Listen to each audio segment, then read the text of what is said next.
यह कहानी श्रीलंका की है, जब हम भारतीय शांति सेना के रूप में वहां तैनात थे। स्थिति तनावपूर्ण थी। भारतीय सेना और LTTE liberation tigers of Tamil Eelam के बीच युद्ध अपने चरम पर था। जाफना शहर में घमासान लड़ाई चल रही थी और हमें तत्काल रीइंफोर्समेंट्स की जरूरत थी, लेकिन भारत से मदद आने में वक्त लगता, जबकि जाफना पर कब्जा किए बिना हमारी स्थिति कमजोर हो सकती थी। समस्या यह थी कि एलटीटी ने न केवल अपने लड़ाकों को बल्कि आम नागरिकों को भी ढाल बनाकर हमारे सामने खड़ा कर दिया था। शहर भर में विरोध प्रदर्शन तेज हो चुके थे। हालात इतने विकट थे कि हर तरफ से हमारी टुकड़ियों की गति को रोकने की कोशिश की जा रही थी। मैं अपनी कंपनी के साथ एलिफेंट पास पर तैनात था।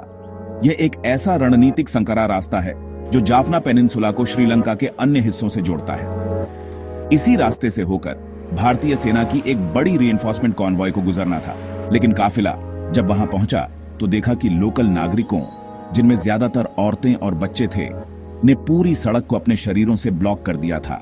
वे सड़क पर लेट गए थे, यह कहते हुए कि अगर भारतीय सेना को आगे बढ़ना है तो हमारे ऊपर से गाड़ियां निकालनी होंगी। काफिले का कमांडर पहले ही पूरे एक दिन से इन्हें समझाने की कोशिश कर रहा था। हम हिंसा नहीं चाहते थे और उन भोले भाले नागरिकों पर ताकत आजमाना भी हमारा उद्देश्य नहीं था, पर जाफना में लड़ रहे हमारे सैनिकों को समय पर रीइंफोर्समेंट पहुंचना जरूरी था, वरना हालात हमारे लिए और बिगड़ सकते थे। हमारा काफिला एक जगह आकर रुक गया। रास्ते में अचानक से भीड़ आ गई थी। हम सब असमंजस में थे कि अब क्या किया जाए। तभी मुझे एक आइडिया आया। हॉबी के तौर पर मैं सांपों में रुचि रखता था। मेरे कैंप के आसपास सांपों की अच्छी खासी तादाद थी, इसलिए मैंने अपनी कंपनी के जवानों को पहले ही यह आदेश दे रखा था कि अगर कोई सांप दिखे तो उसे मारने की बजाय मुझे सूचित किया जाए, ताकि मैं उनको पकड़कर कैंप को सुरक्षित रख सकूं। इसके चलते मेरे पास एक गड्ढे में काफी संख्या में जिंदा सांप इकट्ठे हो चुके थे। मुझे लगा कि अगर इन सांपों को अचानक उन प्रदर्शनकारी औरतों पर छोड़ दिया जाए तो वे डर के मारे खुद ही रास्ता खाली कर देंगे।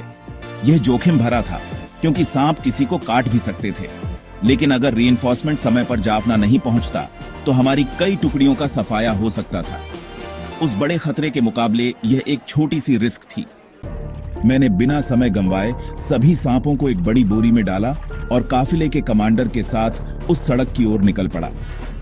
जब हम वहां पहुंचे तो सिविलियंस ने मुझे बोरी के साथ आते देखा और समझा कि शायद मैं उनके लिए खाना लेकर आया हूं, क्योंकि हम पहले से ही उन्हें खाने पीने का सामान देकर मनाने की कोशिश कर रहे थे। सीन 4, अफरा तफरी। पर जैसे ही मैंने बोरी खोली और उसमें से ढेर सारे जहरीले और फुफकारते हुए सांप बाहर निकले तो वहां अफरा तफरी मच गई। औरतें और बच्चे चीखते हुए दौड़ पड़े। जो जहां था वहीं से भाग खड़ा हुआ।